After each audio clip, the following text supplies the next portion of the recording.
Welcome into another edition of Locked On 76ers. Keith Pompey, Marc Farzetta with you. The Sixers are in Abu Dhabi. We are not. We'll discuss why they are in Abu Dhabi. And also a battle of the bigs. Keith has a great plan when it comes to the 76ers big men backing up Joel Embiid. All that and more on this edition of Locked On 76ers.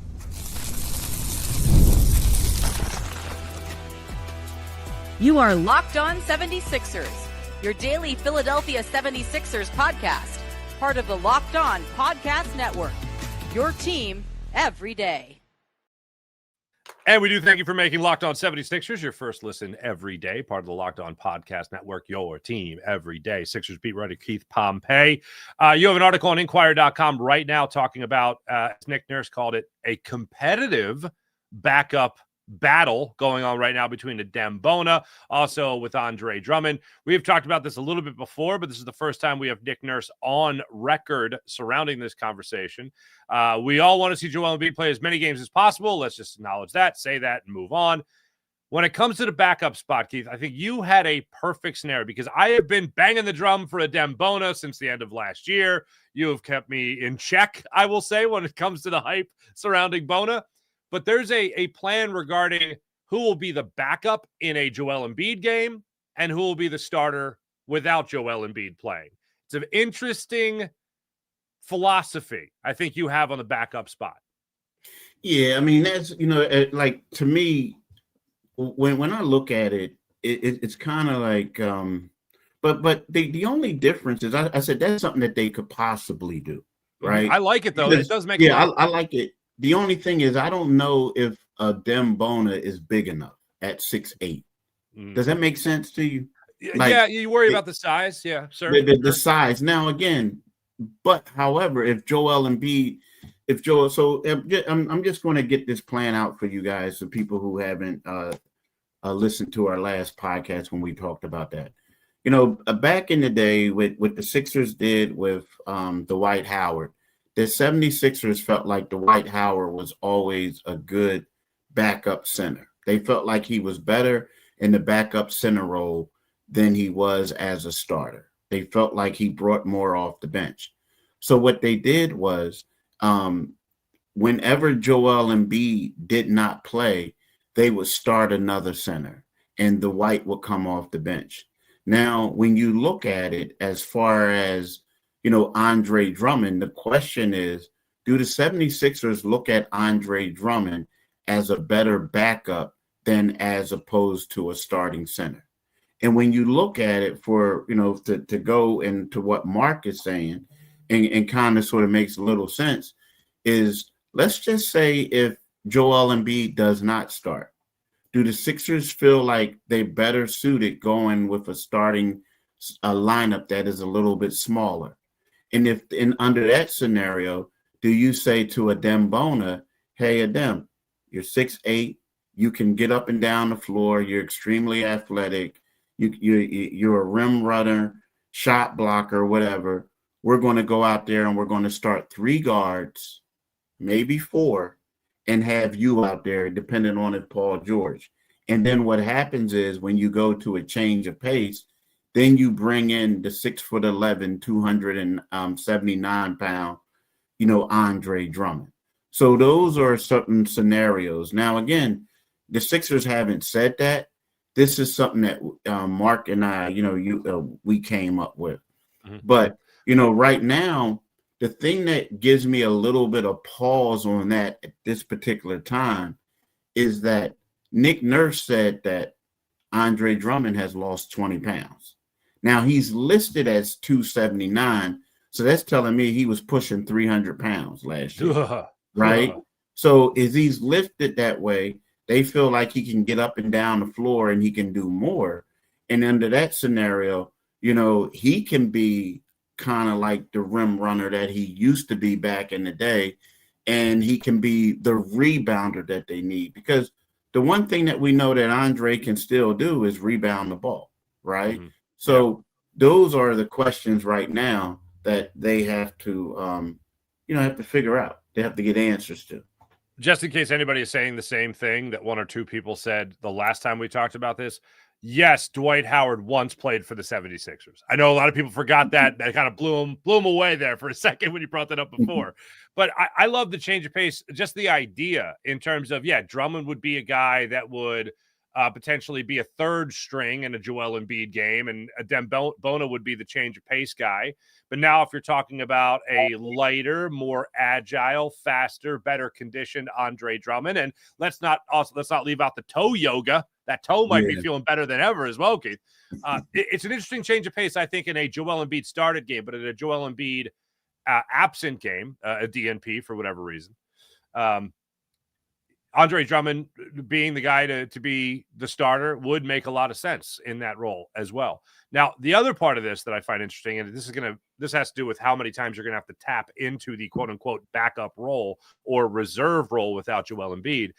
I don't think Joel Embiid used this word in about the 15-minute press conference that he had on media day. Unpredictable. I don't know if he said that during his press conference, but he described his situation as unpredictable. I know he said in his press conference that he is going to listen to his body and he's going to take it day by day and all that stuff. But in a local TV interview, he said unpredictable. I've been unlucky in my career. I've been one of the unlucky ones in my career. I'd like to play as much as possible, but this is going to be essentially a very fluid and very unpredictable situation. Is the Sixers approaching this whole ordeal this season, Keith, with a hands-off mentality? Hey, Joe, you let us know when you can play. When you can, great. When not, totally fine. How are the Sixers balancing this, especially when it comes to communication with Embiid? I don't think anyone does a complete hands-off thing. I mean, I don't. I think they want you to think that's what it is. I think they look at it and they do it and they say, okay, well, you feel good today. Like I think going in, and that's a question that I asked Nick Nurse. I said, okay, so you guys are saying you don't know when these guys are going to come back. Maybe you do. Maybe you're just not telling it. I think they have an idea of what the plan is going to be. But I think that it comes down to a point where you don't want to come out with a plan. And then if he's not ready to play, then all of a sudden it's like, oh my gosh, Joel Embiid is injured again. Oh my gosh, there's a setback. I think they want to alleviate that, because here's the thing. The first day Joel Embiid practices, everyone is excited. Everyone's this and that. The second day, Joel Embiid didn't practice. So what did they say? He had a planned off day, right? So you know what I'm saying? He had one, and so did Eric Gordon. So there is a plan in place. Now, again, I do think that the plan in place is what they're going to do is he's going to go hard one day. He's going to do everything.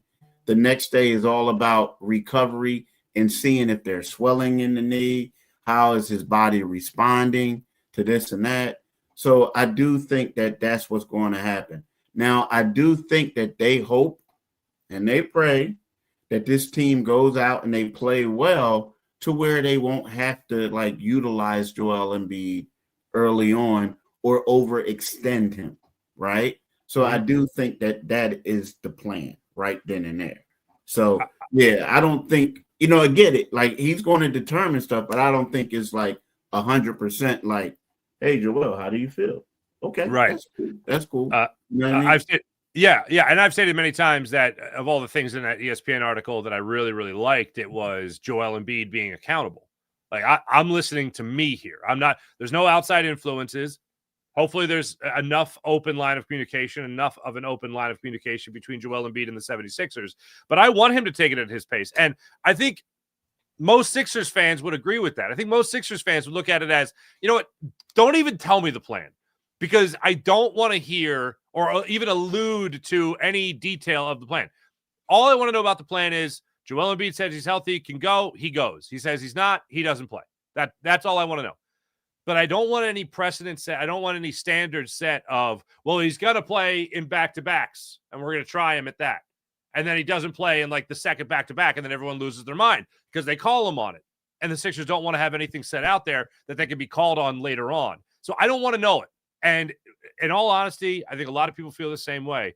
When it comes to Joel Embiid and his health, everyone understands it's a case-by-case, day-by-day basis. I don't think anyone expects back-to-backs.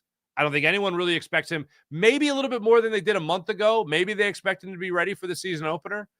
But right now, I don't think they look at it saying, well, let me know what the plan is with Joel Embiid. I think they just want to know, all right, he's healthy, he's playing. He's not. No guidelines about back-to-backs or how many games he's going to play in per week or any standard set regarding even a minute restriction when it comes to Joel Embiid. Well, you interact with these people outside the show. Obviously, they write you as well after articles and on social media. Do you get a sense that that's kind of where the expectation is right now, to have not much of an expectation regarding Joel Embiid? Yes and no. I feel like right now the biggest expectation when it comes down to Joel Embiid and everything is like, you know what? The East is wide open. Let's just try to let's just try to guarantee that Joel Embiid is going to be healthy when the playoffs come around. And love it. That's what the focus is. Here's the thing. I think that the fact that Joel Embiid is out there and he practiced the first day, that leads to people having the expectation. Like beforehand, there was no expectation.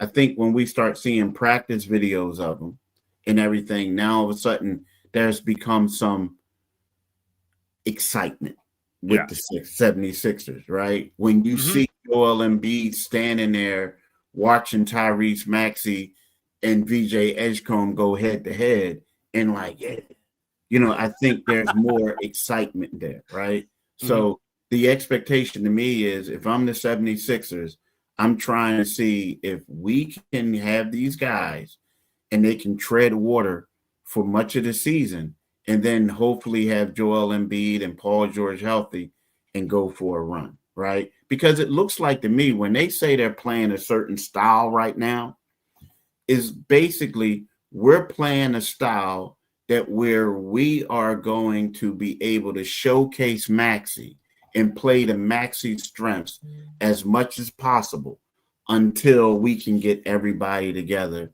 and then we implement other things. You know what I mean? That's what it seems to me. Last thing on, I want to go back to the backup big man situation there. We've actually talked about Bono. We talked about Drummond. We just talked about Joel Embiid and whatever his availability is and the standard that'll be set by the Sixers, if one at all. Two other names that Nick Nurse mentioned were Dom Barlow in the center, talking about him playing the center position, and also Janai Broome. Do you really think that there's a legit chance of those guys being, significant backup centers? It's weird because he talked about Barlow, right? And he also came back and was like, yeah, but we really like him at the power forward position. He walked that back real quick. We're extremely comfortable with him there. And when you look at him, he's a guy that's like working out with Maxey. He's working out like with the one-on-ones with Maxey and VJ Edgecombe. And he looks extremely athletic, right? So to me, it's like, use that length at the 4 and maybe slide him down to the 3. The one thing that really that surprised me a little bit was when he said Jabari Walker as maybe, as the center. Now, I took that as, Jabari Walker, he's listed at 6'7" on that roster. You were hearing stuff that he was 6'9", but they have him listed at 6'7". So to me, you look at him as a 3-4, but now they're saying a 4-5. So to me, that has to be using that athleticism as small ball, right? Janai Broome is a guy who they said that he's shown more athleticism than he did in the pre-draft. But again, 6'9", he's a guy that I see at the small ball center spot. I would be shocked if we saw him play center. I mean, I just would. I would, and I know that he shows some shooting ability, but I just feel like I look at him at this particular time, not seeing a preseason game, but I look at him more as a long-term project, so to speak, than these other guys. I just think the rest of them have so much more experience than he does, in that I think that he may have a tough time getting minutes. Now, again, that's before we've seen him out there on the floor with other guys. But, I think that it's going to be Bona, and it's going to be it's going to be Bona, and it's going to be Andre Drummond. Because, see, one guy that no one's talking about in this is Wofford. And if Wofford is healthy, he can play that point forward thing for you at times. And then you can have like Bona running to the rim. You can have Drummond grabbing rebounds. You know what I mean? And it just seems like these other guys will probably miss a lot. Now, I'm not talking about Walker, and I'm not talking about Barlow, but Broom, I just feel like, he's probably a ways away right now. Gotcha. When we come back, I want to ask you about why the 76ers are actually in Abu Dhabi. You have some interesting things on that. And also, I need to ask you if you've ever held a Falcon. I'll ask you that when we return. This is Locked On 76ers on the Locked On Sixers YouTube channel. Let me tell you right now about FanDuel. NFL season this year. FanDuel. Oh, man, they got great offers for you, including this one, for instance. How about this? For new customers, you could bet just $5 and get $300 in bonus bets if you win. That's right. Pick a bet, put down $5, and if it hits, you'll unlock $300 in bonus bets to use across the FanDuel app. Just go to FanDuel.com to get started. I love using FanDuel because it gives you so many different ways to get in on all the action. Built-in parlays, tried player props, for instance. You can give that a whirl, and even live lines during the game. It makes watching football, for instance, that much more exciting, and it makes every game day that much more exciting. So download the FanDuel app by going to FanDuel.com. That's FanDuel.com to get started. Download the FanDuel app at $5, and if it wins, you get $300 in bonus bets to use across the FanDuel app. So once again, go to FanDuel.com to get started and download the FanDuel app. You ever held a Falcon, Keith? Nah, never had. Nah. No, have you ever? I don't even know if I want to. I mean, when you have to put something on the covering up his eyes so it doesn't see you, like, bro, I'm good. Right. Because all I know is if the thing can see you, and what happens if he says, "Oh, I don't like you." I don't like this guy. I'm good. So if you haven't seen this, the Sixers get off the plane, they walk through. I don't know, a palace. I don't know. And all these people are there. All these men are there to greet them. And then they hand them Falcons, which are a big deal in Abu Dhabi. And like Tyrese Maxey's holding a Falcon. Maybe Kelly Oubre. Drummond, I think, is maybe holding a Falcon. Edgecombe was holding the Falcon. He liked that. I've been around a lot I actually was in Germany once and happened to get detoured through I think they call it a falconry, which is just like a habitat for falcons. That was pretty wild. There's some big ass birds, man. There's my scouting report on them. But as I'm thinking about them and as I'm watching these guys hold a falcon and enjoying it, finding it very entertaining, I can't help but think, why are they in Abu Dhabi? Like why when people are watching these games, which you can watch, by the way, of the Sixers versus the Knicks, the question is going to be like, wait, why are they in Abu Dhabi? Like someone who's not that in touch, like somebody who likes basketball maybe a little bit more. I don't mean this in a negative way, but on the casual side of things, they might be thinking, wait, where are they? Why, Keith, are the Sixers in Abu Dhabi? To grow the game big time. Well, it's funny because, we look at the Olympic basketball team and where do they go? Like they'll go to Vegas and they'll play 1 or 2 games in Vegas, and before they go to the Olympics, where do they go? They go to Abu Dhabi, and they go out there and they put on a showcase for the fans over there. And the thing is, so basketball is the fastest growing sport in the Middle East, right? And basketball is the most popular sport in the Middle East behind soccer, with 4.4 million participants, right? Right? Now, here's something else. There are 15.6 million NBA fans in the Middle East, the most among major U.S. professional sports leagues, right? So this is why they're there, right? It's just one of those things where the people over there love it, just like they love the NBA in China. Like I think in China, that's the NBA is the most popular sport, pro sport out there. So or pro sports league. So when you look at it, we're talking about soccer. We know that soccer is number one globally. But in the Middle East, the NBA is basketball is number 2. So with that being said, that's why they're there.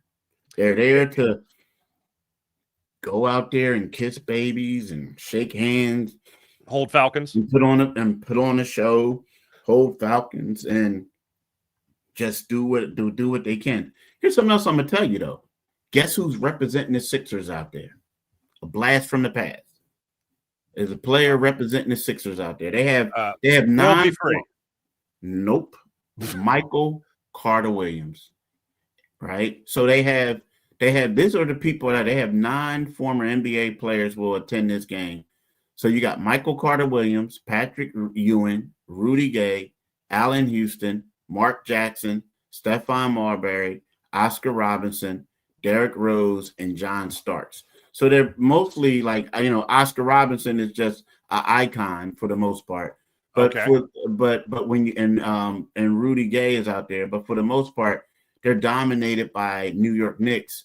But then you have MCW and Mark Jackson. Well, the Mark Jackson played the other, depending on which Mark Jackson it is, because you got 2 Mark Jacksons. One of them played one of them played for the Knicks, the other one played for the for the Sixers. The guy went to Roman Catholic, so we'll find out which one it is. But yeah, MCW is making an appearance with the 76ers. I mean, when I think of Oscar Robertson, I right away think of MCW. Just always hand in hand, the 2 of them. All right, and we can watch these games. Oh, that's what I was going to say. So it's interesting when you say fastest growing sport, because as an American, I hear, soccer is the fastest growing sport in America, and it's still like 8th. You know what I mean? Like, and I'm more of a football fan than I am a soccer fan. Like, I like the international play, World Cup, Euro, all that stuff. CONCACAF, whatever. Yeah.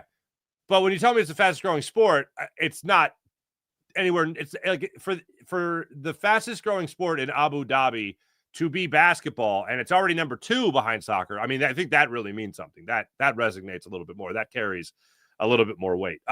You did say we could watch these games. Are they on NBA TV? They are on NBA TV. Thursday's game is going to be at 12 o'clock, and then Saturday's game is going to be at 11 o'clock, I believe. AM? Yeah. Well, 12 o'clock p.m., and then 11 a.m. Yes, because they're like 8 hours ahead of us or something like that. Ridiculous. Like they're ahead of us. Like, I mean, right now it's in the evening. But I will tell you this. So I reached out to somebody who's out there and I said, hey man, like, what is it like? The guy says, Keith, it's hot as I don't know what. And he said, this is supposed to be the cool time. He was like, He walked to the beach. The beach isn't too far from where their hotel is, right?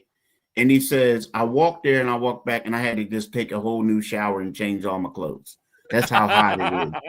And I was like, whoa. Wow. So, yeah, he said it's hot there. It's extremely hot. Swimming in the Persian Gulf, man. Yeah. Oh, yeah. I had a buddy of mine go over there as a teacher. He's raved about it. He's absolutely raved about it. But, yeah. Swimming in the Persian Gulf, man. Enjoy. Mm-hmm. When we come back, of course, as we have to, Grimes Watch. That's when we return. This is Locked On 76ers, the Locked On Sixers YouTube channel. And right now, I want to tell you about Monarch Money and how fantastic Monarch Money is. Saving for a big trip, college education, maybe a new car.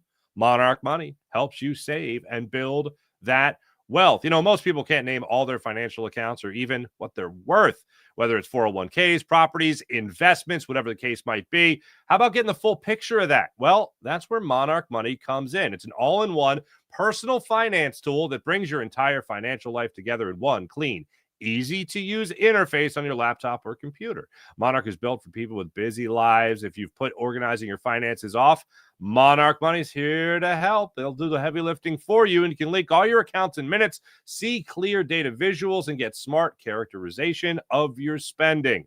And finally, feel like you're in control of your money without ever having to touch a spreadsheet, or as I call it, my kryptonite. Don't let financial opportunities slip through the cracks. Monarch Money helps you along with all of it. So use promo code LOCKEDONNBA at monarchmoney.com. That's promo code LOCKEDONNBA at monarchmoney.com. And you get 50% off your first year at monarchmoney.com with promo code LOCKEDONNBA at monarchmoney.com. So the Sixers are now halfway across the world. The Quentin Grimes and camp, I assume, are in Houston, Texas. That's a little ways away, Keith. Is that a great metaphor for how far apart they are in negotiations at this point? I mean, look, it has to. It could be. Yeah, it could be. But here's the thing, man. The deadline for him to pick up his qualifying offer is tomorrow. So, you know what I mean? I don't care how far apart they are. You got to do something. The time is now. So, you know, it's crazy. I mean, again, I hate seeing this. And this is how negotiations are. Like, you know, negotiations are one of those crazy things where you have to have tough skin, right? Because when you're trying to get money, the team is telling you reasons why you're not going to get paid. They're basically tearing you down for the most part. Now, if you're LeBron James, if you're like Kevin Durant, if you're Joel Embiid, you know, guys like that, they just give you the money. Like, okay, you're a Supermax player, Tyrese Maxey. You know what? We're just going to give you the money. But other players, bruh, you can't go left. Bruh, you got torched. Bruh, you're not that good. Bruh, this, that, da. And then guess what? After everything happens, then they're like, we love you. You're going to be a great addition to this team. We're going to depend on you a lot. Hold up. Didn't you just tell me I can't play? Right? So in this instance, it's one of those things where you have the agent who I like. The agent is like telling people, hey, we got this deal in place. Team sources are telling people there is no deal in place. The agent is saying, well, they're not really being respectful to us. The team is saying, hey, we're just far away. Now, all of a sudden, we got to hug and make up and then try to win games. You know what I mean? So yeah. The deal is we'll find out what's going to happen tomorrow. Is he going to accept the qualifying offer or not? But it's just one of these drama type things that, in a way, the 76ers are benefiting from being in Abu Dhabi, because I feel like if they were here and he didn't sign, it would be a bigger story, right? Now it's going to become a bigger story it's going to become a big story when he gets back. It's still going to be big, but now you're not going to have people here answering questions about it. Well, what do you think about Quentin not being here? What do you think about this? What do you think about that? But it's just crazy. It's crazy. All right, last one for you. On a long flight, what is your go-to? Because the Sixers were saying on a 15-hour flight, they're going to sleep. They're going to watch movies. What's your go-to on a long flight? Man, when I went to China, my go-to was watching movies, right? There you go. But you know what I did, though? It was one of those things. First of all, I was a little nervous because that was my first time going to China. Uh-huh. So I actually flew there I went to LA, and it's funny. I went to LA and went there the day before, and then I flew to China from LA, but I hung out with my cousin. So we hung out and I stayed up the whole time because what I did is, yeah, dude, I went out with her and then I just stayed up. Because when I hopped on the plane, I wanted to go to sleep. Okay. Now, the crazy part is when I flew back from China, I flew from China to New York, and I did the same thing. Yeah, it was crazy, dude. But when I got to New York, I'm like, but I'm like, because I couldn't sleep on the plane. It was weird. I couldn't sleep on the plane. It was weird. Like, dude, no one knew. Like, it was weird. Like, it wasn't a lot of people on the flight who spoke English. So I'm just like, okay, what's going on here? Just smiling, a lot of smiling and nodding. Yeah, but I slept the most of the time. But I'll tell you what, though, it was weird when you go places and you see the different cultures and everything when you're arriving. It's kind of like eye opening. It was great. Like when I went to China, you saw the fishermen. Like you saw these people out there fishing, and then when you got there, you saw how beautiful Shanghai was. And then when I left there, I was in Hong Kong, and that was enjoyable. So I can imagine what the guys are going through right now. Wow, that's awesome. Yeah, I always tell people never travel without a breast pocket shirt because you never know you're going to need that little extra storage space for your phone or whatever. Always have a hoodie, and man, I throw that thing up, throw the headphones on, hoodie over the headphones. If I can sleep, if I get the window seat, I'm out. See you later. Yeah. I'll wake up in 8 hours. Deuces. Yeah. Especially with your strategy of trying to stay up all night. I think that's a very veteran move by you. You stay out all night and then you sleep on the plane. But look, I'm going to tell you this, though. This is crazy. We talk about culture.